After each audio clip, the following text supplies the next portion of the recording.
પાઠ 6 ભવતુ ભારતમ ભારત દેશ થાવો। સૌપ્રથમ વિકલ્પ આપેલા છે। ભારત દેશ શેનાથી સદા યુક્ત થવાની કામના કરવામાં આવી છે? શક્તિ અને યુક્તિથી। ભારત દેશ શું સિદ્ધ કરનારો અને સાધનારો થાવો એમ કહેવાયું છે? ભક્તિ અને મુક્તિ સિદ્ધ કરનારો।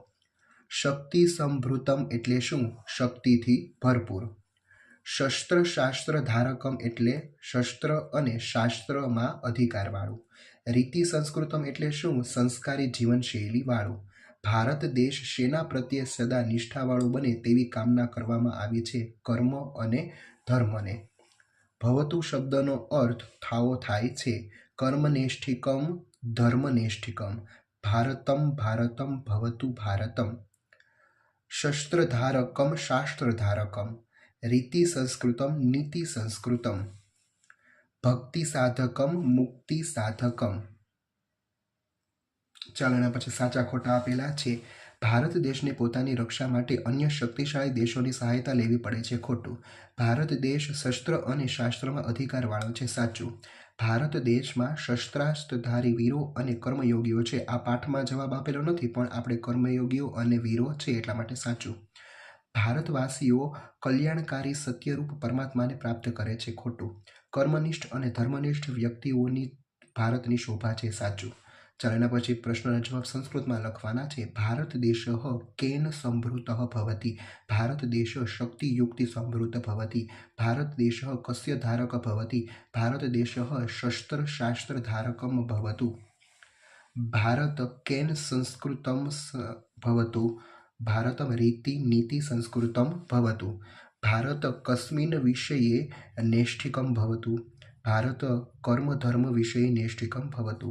ભારતવાસીન કસ્ય સાધકા ભવતુ। ભારતવાસીન ભક્તિ મુક્તિ સાધકમ ભવતુ।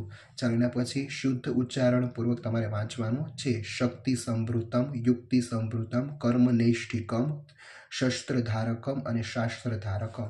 ચાલો એના પછી ગુજરાતી અર્થ લખવાનો છે। શક્તિ સંભૃતમ એટલે શક્તિથી ભરપૂર, સાધકમ એટલે સાધના કરનારો, પછી યુક્તિ સંભૃતમ એટલે યુક્તિવાળો, કર્મનૈષ્ઠિકમ એટલે કર્મનિષ્ઠ, ભવતુ એટલે થાવો, અને શાસ્ત્રધારકમ એટલે વિજ્ઞાનને ધારણ કરનારો। ચાલો એના પછી તમારે અનુવાદ કરવાનું છે। પેલું તમને છે એ કાવ્ય પંક્તિ આપેલી છે। ભારત દેશ શસ્ત્રો અને અસ્ત્રોને ધારણ કરનારો, વિજ્ઞાનને ધારણ કરનારો બનો। ભારત શસ્ત્ર અને શાસ્ત્રમાં અધિકારવાળો બનો। ચાલો એના પછી બીજી કાવ્ય પંક્તિ આપેલી છે, એનો અનુવાદ કરીએ।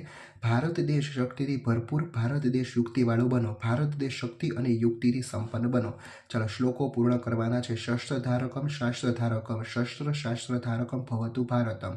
કર્મનૈષ્ઠિકમ ધર્મનૈષ્ઠિકમ, કર્મ ધર્મનૈષ્ઠિકમ ભવતુ ભારતમ। ચાલો કાવ્યના આધારે છે તમારે સરખી જોડણી બનાવવાની છે। શસ્ત્ર શાસ્ત્ર રીતિ નીતિ કર્મ ધર્મ ભક્તિ અને મુક્તિ। ચાલો હવે સંસ્કૃત શબ્દોના ગુજરાતી અર્થ તમારે લખવાના છે।